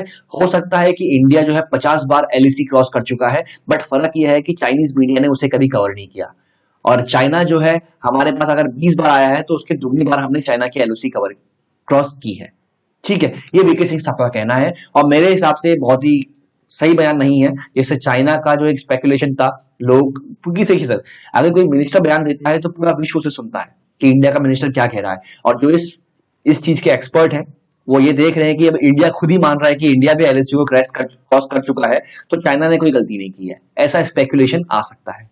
तो ऐसे बयान से बचना चाहिए हमारे मिनिस्टर्स को, और एक बहुत ही रिस्पॉन्सिबल जो है बयान देना चाहिए, सोच समझ के, ठीक है। ये क्या है, ये वही न्यूज है, तो ये अभी हम फर्दर नहीं पढ़ेंगे क्योंकि ये हम ऑलरेडी पढ़ चुके हैं, ठीक है। घुमा फिरा के वही न्यूज थी, और इसका मैंने आपको पहले पेज में ही पूरा वो दे दिया था। न्यूज तो सर सेम है। न्यूज क्या है सर, कि प्री अप्रैल पोजीशन तो सर स्टेटस क्यू, वो हम करेंगे कहां पर, पेंगोंग लेक में। 1 2 3 4 5 6 7 8 फिंगर्स हैं। चाइना यहां तक, इंडिया यहां तक था, और चाइना अभी कहां तक आ गया था, चाइना 4 तक आ गया था, ठीक है, 4 ये है, चाइना 4 तक आ गया था। अब चाइना जो है 4 से पीछे हटे कहां जाएगा, 8 के पीछे चले जाएगा। और साउथ में क्या होगा, साउथ में हम लोग क्या करेंगे, जितनी भी पोजीशन हमारे पास है एडवांटेजेस, हम वो छोड़ के अपनी नॉर्मल पोजीशन में आएंगे, तो ये दोनों के लिए क्या हो जाएगा, विन विन सिचुएशन हो जाएगी, ठीक है। चलिए, अब ये एक मोदी जी का एक स्पीच है, ये हम पूरी पढ़ेंगे, इंपॉर्टेंट स्पीच है और पूरी पढ़नी चाहिए हमें स्पीच मोदी जी की, ठीक है। एक पढ़ दीजिएगा, ठीक है। देखिए क्या है, मैं इसको अंडरलाइन भी करते रहूंगा। स्पीच क्या है, centre has great respect for farmers. Modi साहब कह रहे हैं कि स्टेटस क्यू जैसा था अगर वैसी है, स्टेटस क्यू मीन्स होता है जैसा था अगर वैसी है मेंटेलिटी हमारी सरकार की होती, तो इससे कंट्री क्या होगी, डिस्ट्रॉय हो जाएगी और प्रोग्रेसिव नहीं होगा। और ये सच भी है। अब मैं कोई जॉब कर रहा हूं या आप कुछ जॉब कर रहे हैं, और आपने सोच लिया है कि जो है ठीक है यार, तो आप आगे नहीं बढ़ पाएंगे। आपको अनसेटिस्फाई रहना चाहिए, एक भूख आपके अंदर होनी चाहिए, भूख, और वही भूख आपको आगे बढ़ने के लिए ड्राइव करती है। समझ में आ रहा है सर? और ये कह रहे हैं कि वी रिस्पेक्ट आवर फार्मर्स, और हम आगे कोई भी टॉक्स करने के लिए तैयार हैं इन 3 फार्म बिल्स में, और अगर कोई भी क्लॉज खराब है तो उसे हम अमेंड कर सकते हैं, लेकिन तब जब हम वार्तालाप करेंगे, डायलॉग करेंगे, ठीक है। इन्होंने एक और बात कही है, ever since the law was clear not even a single Mandi has shut down. जो बात मैं पहले पेज में कर रहा था कि एक सिंगल मंडी बंद नहीं हुई है। We have allocated funds for mandi modernisation, हमने फंड्स भी दिए हैं मंडी को मॉडर्नाइज करने के लिए। एमएसपी भी है गिवन, एमएसपी भी हमने बढ़ाव किया है, ठीक है। प्रोक्योरमेंट भी हम कर रहे हैं। तो आप लोग क्यों कह रहे हैं कि हम लोग एमएसपी ये मंडी वंडी बंद करेंगे? हम सिर्फ फार्मर्स के लिए अलग अलग ऑप्शंस ढूंढ रहे हैं कि वो उसको मार्केट एक्सेस प्रॉपर्ली कैसे मिल जाएगा, बस। मंडी सिस्टम बंद नहीं हो रहा है, जिसको जाना है वो मंडी में जाए। The opposition was questioning the need of the loss since nobody has asked for the reform. Opposition कह रहा है कि भाई किसी ने रिफॉर्म्स के लिए मांगा नहीं, आप ऐसा क्यों कर रहे हैं, ऑटोमेटिकली रिफॉर्म क्यों ला रहे हैं? फिर मोदी जी ने इनको रिप्लाई किया, ट्रिपल तलाक के लिए लॉ लाए हम, किसी ने हमसे नहीं मांगा। हम डाउरी के लिए लॉ लेके आए, किसी ने हमसे नहीं मांगा। हमने किसान सम्मान निधि 6,000 रुपए किसान को दिए, ठीक है, किसी ने हमसे डिमांड नहीं की। हमने फ्री गैस कनेक्शन दिए, हमसे किसी ने डिमांड नहीं की थी। हमने टॉयलेट्स बनाए, किसी ने हमसे डिमांड नहीं की थी। तो ये बहुत ही अच्छी बात कही इन्होंने। अपोजिशन का काम है sir, opposition, a strong opposition जो हमारी कंट्री में मिस कर रही है। अपोजिशन ने कहा कि रिफॉर्म क्यों किए जब किसी की डिमांड ही नहीं थी। तो मोदी साहब ने इसमें काउंटर किया कि डिमांड तो ट्रिपल तलाक की भी किसी ने नहीं की थी हमसे, डाउरी के ऊपर लॉ लाओ इसकी डिमांड भी हमसे किसी ने नहीं की थी। किसान सम्मान निधि 6,000 रुपए पर ईयर हर किसान के अकाउंट में डालना, किसी ने डिमांड नहीं की थी। फ्री गैस कनेक्शन दो, किसी ने डिमांड नहीं की थी। टॉयलेट्स बनाओ, किसी ने डिमांड नहीं की थी। ये जो आपकी मेंटलिटी है ना, जैसे थे वैसी रहो, ये जो है कंट्री को डिस्ट्रॉय कर देगी। और समझिए, agriculture is the basics of much of our economy and culture. Our festival are ties to agriculture cycles. We cannot neglect the sector and must do something now. ये कह रहे हैं जैसे पॉपुलेशन बढ़ेगी लैंड बढ़ेगी और रिफॉर्म होना चाहिए सेक्टर में, जिससे कि हमारे फार्मर्स के पास क्या होगा, ऑप्शन होगा कि वो अपना क्रॉप्स कहीं और भी बेच सके। देखिए पॉपुलेशन बढ़ेगी और लोग खेती में आएंगे, जब और लोग खेती में आएंगे तो मंडी में क्या होगा, मंडी ऑलमोस्ट फुल हो जाएंगी और कुछ लोग जो है बच जाएंगे, मंडी में अपना अनाज नहीं बेच पाएंगे। ये फैक्ट है sir. With the time population बढ़ेगी इंडिया की, जिस स्पीड से बढ़ रही है पॉपुलेशन बढ़ती रहेगी, किसान भी बढ़ेंगे और जब किसान बढ़ेंगे तो क्या होगा, मंडी अगर 100 किसान का भार उठा सकती है तो उसमें 100 ही आएगा, 200 नहीं आएगा। और अगर उसमें अगर 100 आएगा तो बाकी बचा हुआ 50 आदमी कहां जाएगा, उसके लिए मार्केट्स खुले हैं। तो यही ये कह रहा है। और इन्होंने प्राइवेट सेक्टर को भी डिफेंड किया है। इन्होंने ये कहा है कि the government policies will only benefit crony capitalist. ये इनको कहा गया था कि ऐसा कुछ हो रहा है। इसने कहा private sector was an important part of the economy and opposition leaders should not abuse them without basis। ये मोदी साहब ने कहा है। आप चाहते क्या है, मोदी साहब कह रहे हैं कि ये कंट्री हम किसे दे दें, ब्यूरोक्रेट्स को, आईएएस ऑफिसर्स को, कि ये फार्मा कंपनी चलाएं। और सही बात भी है सर।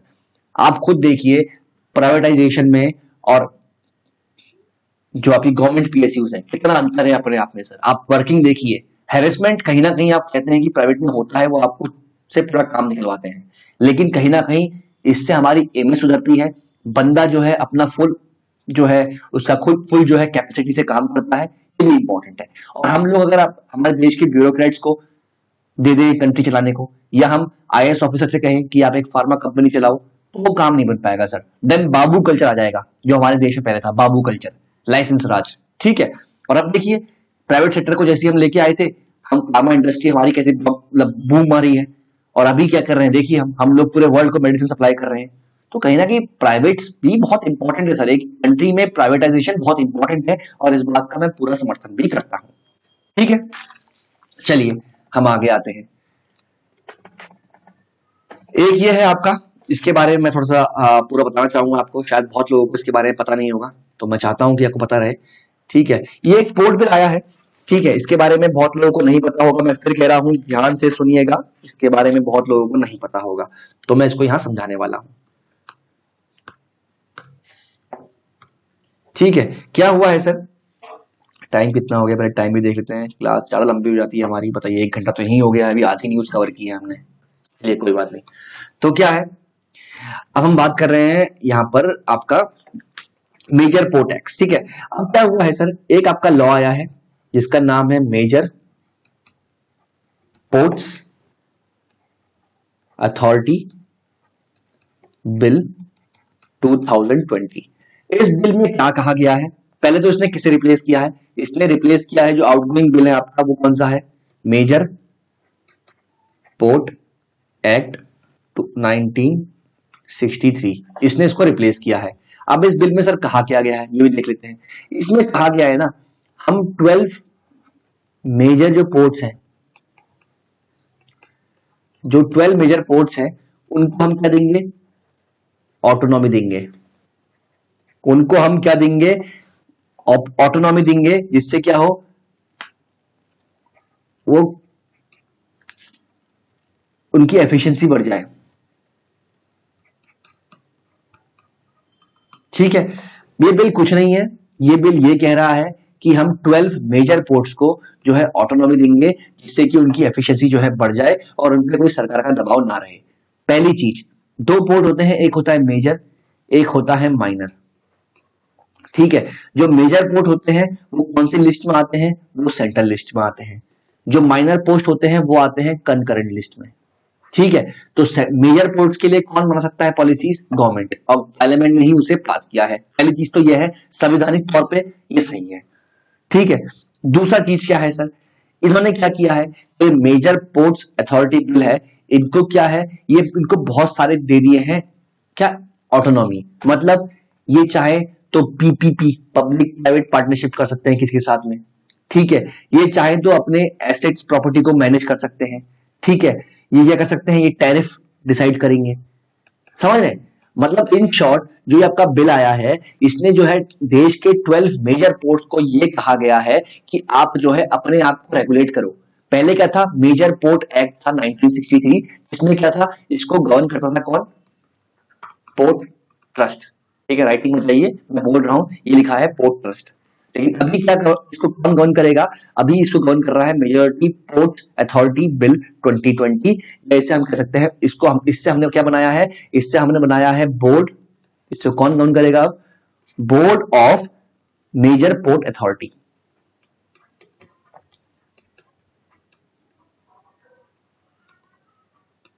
ठीक है, पहले कौन करता था, पोर्ट पोर्ट ट्रस्ट, अब कौन करेगा, board of major port authority. इनका नंबर फिक्स है और ये सब कुछ डिसाइड कर सकते हैं, एसेट डिसाइड कर सकते हैं, एसेट कैसे हम मैनेज करेंगे, PPP public private partnership manage करेंगे, टैरिफ ये डिसाइड करेंगे, तो हर चीज डिसाइड करेंगे, जिससे क्या हुआ, इन 12 मेजर पोर्ट्स को जो है ऑटोनॉमी मिल गई और इससे क्या हो सकता है, इनकी एफिशिएंसी को बढ़ावा मिल सकता है।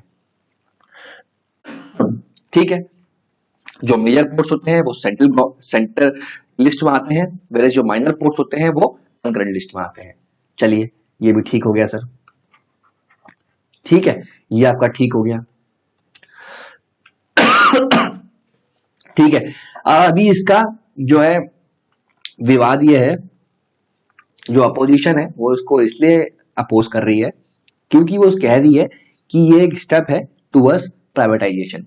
लेकिन समझिए, बिल देखने के बाद कहीं लगता है आपको कि इसमें कुछ प्राइवेटाइजेशन किया जा रहा है, सिर्फ उनको ऑटोनॉमी दी जा रही है जिससे कि उनकी एफिशिएंसी बढ़ जाए और कोई सरकारी या बाबू उनके काम में हस्तक्षेप ना करे। यही तो कहा जा रहा है सर, और कुछ नहीं है। और हमारे देश में अभी फिलहाल 13 मेजर पोर्ट्स हैं, जिसमें से 12 मेजर पोर्ट्स जो हमारे मेनलैंड इंडिया में है वो इसमें इंक्लूडेड है, उनके नाम आप देख लीजिएगा। लेकिन जो 13वां पोर्ट है वो हमारा, वो यहाँ पर है, अंडमान एंड निकोबार में है। लेकिन इसमें कौन से इंक्लूड है, सिर्फ 12 मेजर पोर्ट्स जो है वो इंक्लूड है।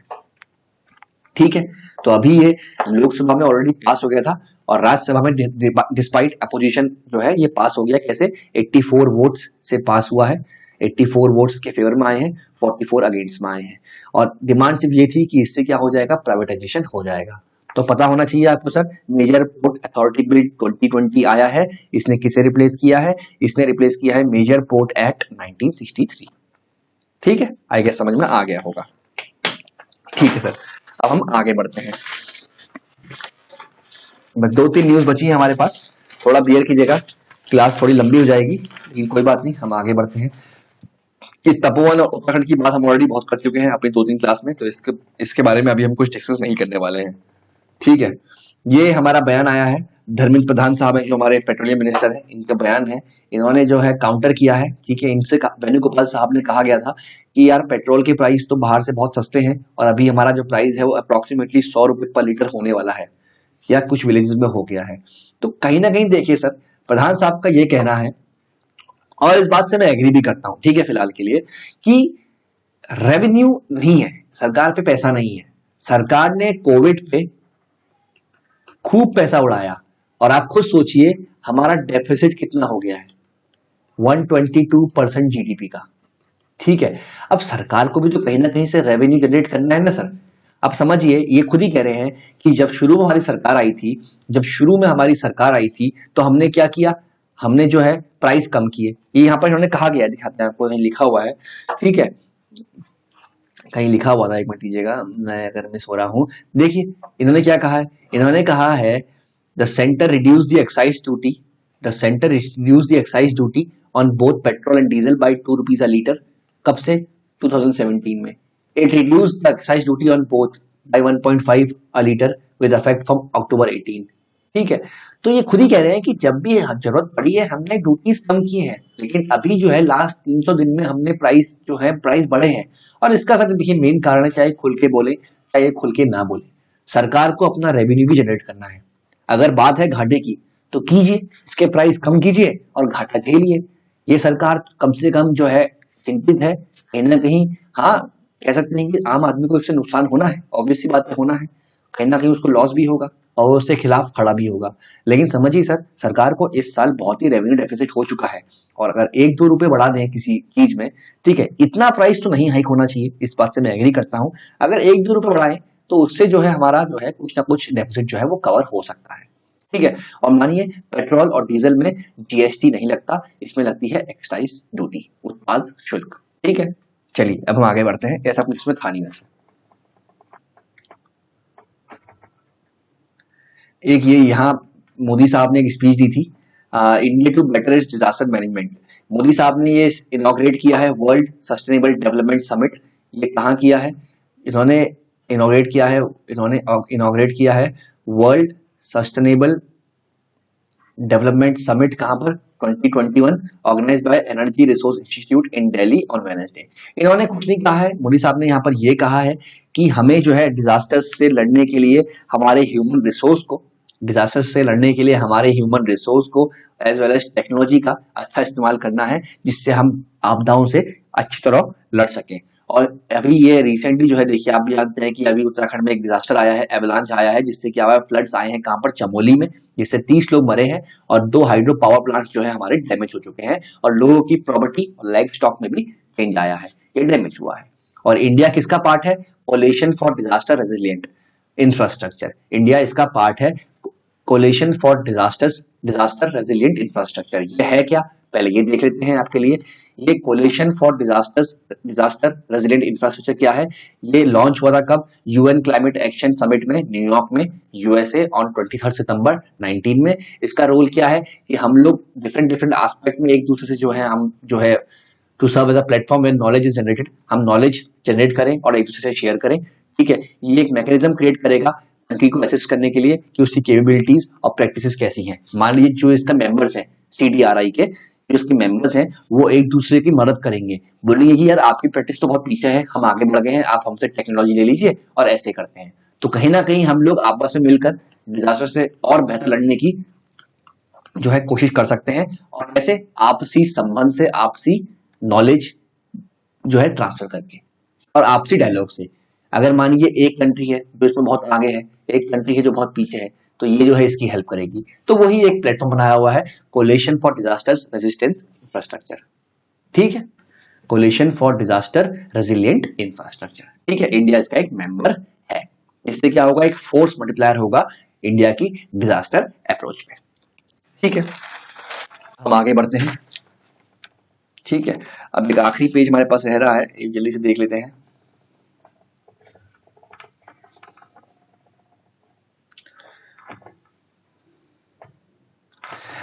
कल की न्यूज आपको याद है सर कि बाइडन और मोदी साहब के बीच में, जो बाइडन जो यूएस प्रेसिडेंट है और मोदी साहब के बीच में एक पार्टनरशिप या कॉल हुआ था, जिसमें पहली बार इन्होंने एक दूसरे से आपस में बात की। मोदी जी ने उन्हें कॉन्ग्रेचुलेट किया और उन्होंने कुछ पॉइंट्स पे मोदी जी से बात की थी कि हम लोग आपसी में काम कर सकते हैं। और वो कुछ पॉइंट जहां पर भी हाईलाइट किए गए थे, वो पॉइंट्स क्या थे? हम आगे सोच रहे हैं कि रीजनल कॉपरेशन बढ़ाएं, क्वाड को आगे बढ़ाएं, और जो चैलेंजेस हैं कोविड-19 को, उसको भी हम देखें। ठीक है, कुछ और बात भी हमारी हुई थी, जब बाइडेन और मोदी ने आपस में बातें की थी, तो उसमें क्या कहा था कि हम साथ मिलके कोविड की फाइट से लड़ेंगे, फाइट करेंगे। इसके अलावा क्लाइमेट की बात की थी। अगर मैं बात करूं, पहली किसकी बात की थी? कोविड की बात की थी। दूसरा किसकी बात की थी? दूसरा क्लाइमेट की बात की थी। ठीक है, तीसरा सर किसकी बात की थी? तीसरी बात की थी बेनिफिट बोथ साइड्स। हम एक ऐसी इकोनॉमी बिल्ड करेंगे या ऐसा एक एटमॉस्फेयर बिल्ड करेंगे जिससे दोनों साइड को फायदा हो। चौथा क्या था सर? हम टेररिज्म से लड़ेंगे। और पांचवा क्या है? हम डेमोक्रेटिक वैल्यूज को होल्ड करेंगे। ठीक है, तो ये 5 चीजों में बाइडेन साहब और मोदी जी की बात हुई। उसके बाद क्या है ये, और इसका एक पेपर भी आया है। इसके अलावा और क्या कहा गया है? क्वाड को स्ट्रेंथन करने की बात की थी। ठीक है, और किसकी बात की थी? टेरिटोरियल इंटीग्रिटी की बात की थी। ठीक है, और बस यही बात हुई थी। ठीक है, और लास्ट में म्यांमार का इशू डिस्कस हुआ था। ठीक है, समझ रहे हैं? दोबारा बोल रहा हूं, कोविड से कैसे लड़े साथ में, ये बात हुई थी। क्लाइमेट को कैसे बचाएं, ये बात हुई थी। कुछ ऐसा करें जिससे कि दोनों साइड को बेनिफिट हो, इसके बारे में बात हुई थी। टेररिज्म के बारे में बात हुई थी। डेमोक्रेटिक वैल्यूज को बचाया जाए, इसके बारे में बात हुई थी।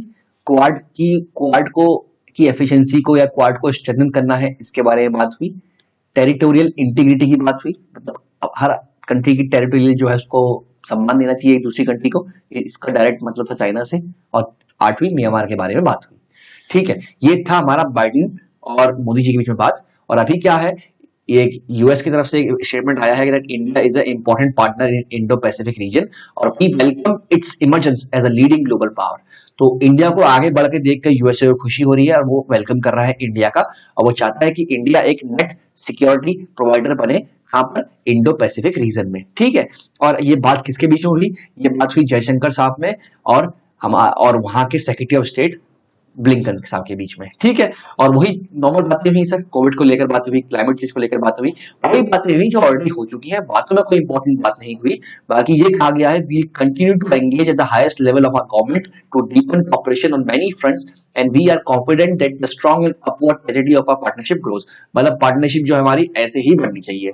ठीक है, और इंडिया को जो है यूनाइटेड नेशन सिक्योरिटी काउंसिल में 2 साल का जो है क्या हुआ है, नॉन परमानेंट मेंबर का जो है इनवाइट किया गया है। तो यूएस ने इंडिया को वेलकम किया है और ये कहा है कि यूएस जो है इंडिया का लार्जेस्ट ट्रेडिंग पार्टनर जो है बना रहेगा और 2019 में इनका ट्रेड था $1.146 बिलियन। ठीक है, बाकी इंपॉर्टेंट यही था जो बाइडेन और मोदी जी के बीच में बात हुई थी। ये 8 चीजें हैं, Covid, climate, benefits both side, terrorism, democratic values, quad, territorial integrity और म्यांमार। इन सब के बारे में आपको पता होना चाहिए। ये रिसेंटली बहुत इंपॉर्टेंट टॉपिक्स हो सकते हैं इंडिविजुअली। ठीक है, चलिए एक और छोटी सी न्यूज है, ये भी देख लेते हैं सर जी। क्या न्यूज है? न्यूज ये है सर, आप जानते हैं 2019 में एग्रीमेंट हुआ था श्रीलंका जापान, 2019 में एग्रीमेंट हुआ था, किसके बीच में हुआ था? श्रीलंका, जापान, इंडिया की कोलंबो ईस्ट कंटेनर टर्मिनल जो है ये लोग बनाएंगे। लेकिन अभी हाल ही में ही श्रीलंका ने इससे पीछे हट गया है, हाल ही में ही श्रीलंका इससे पीछे हट गया है और कहा है कि नहीं, हमारे वहां प्रोटेस्ट शुरू हो गए हैं तो इससे हम जो है इस प्रोजेक्ट से हम अब बाहर निकलते हैं। और यूनिलैटरली बिना कोई डिस्कशन के इसने इंडिया और जापान को इस प्रोजेक्ट से बाहर कर दिया। ठीक है, और इस प्रोजेक्ट में क्या था कि इंडिया जापान की 49% स्टेक था और श्रीलंका पोर्ट ट्रस्ट का स्टेक था 59%। उसके बावजूद भी इन्होंने इंडिया को बाहर कर दिया है, इंडिया जापान को। और इसके बदले में इन्होंने कहा है कि आप वेस्ट कोस्टल टर्मिनल जो है वो बिल्ड कर सकते हैं एज अ कंपनसेटरी। उसके बारे में अभी कोई ऑफिशियल डॉक्यूमेंट इंडिया से नहीं आया है या कोई ऑफिशियल कंफर्मेशन इंडिया से नहीं आया है।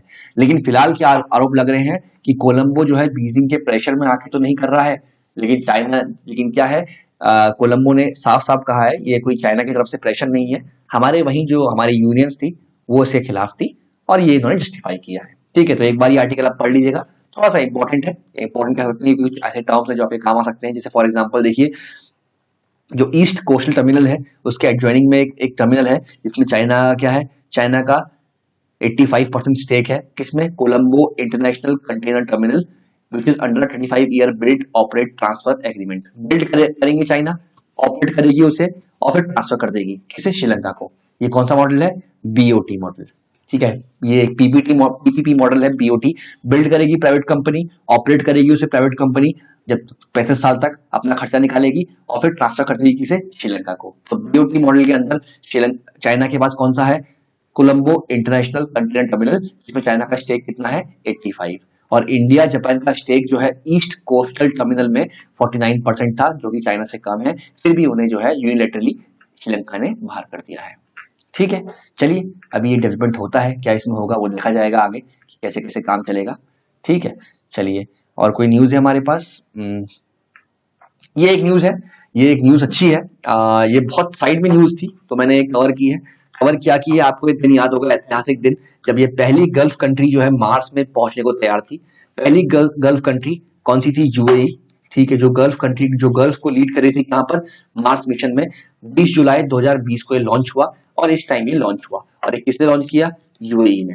ठीक है, और ये पहली गल्फ कंट्री थी। और अभी क्या हुआ है, इसका जो है मार्स ऑर्बिट में, इसका मार्स ऑर्बिट में जो है यहाँ पर इंसर्शन हो चुका है, इसका मार्स ऑर्बिट में जो है इंसर्शन हो चुका है। तो यही न्यूज है, पीटी में पूछ सकते हैं। ये होप मिशन था, ये होप मिशन किसका है तो पता होना चाहिए, ये किसने दिया है? यूएई ने। और ये क्या है? ये मार्स में गया है और अभी क्या हुआ है, मार्स के ऑर्बिट में इंसर्ट हो चुका है। ये इसकी पूरी ट्रेजेक्टरी है, अगर आपको डीप पढ़ना है तो आप पूरी की पूरी ट्रेजेक्टरी इसकी देख सकते हैं, ट्रेजेक्टरी।